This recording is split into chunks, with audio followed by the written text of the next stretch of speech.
There is this very interesting theory about the millennial reign of Jesus. It's this time when Jesus will come down to earth and rule for 1,000 years. But in this theory, this 1,000 years has already happened. You see, many people actually believe that Jesus already came back and ruled here on the earth. But here's my only question. If this glorious kingdom really happened in the past, then wouldn't we see evidence of this, like, everywhere?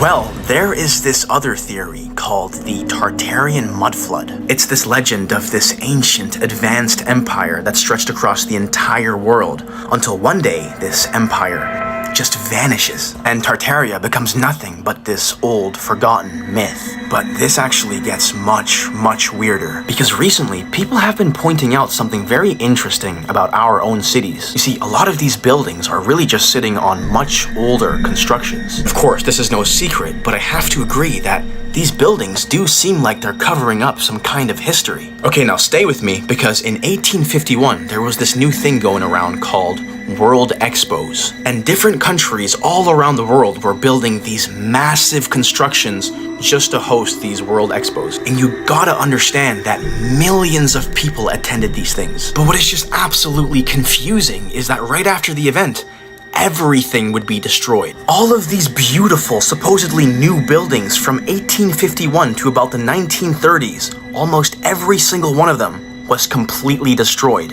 But this is what these World Expos look like.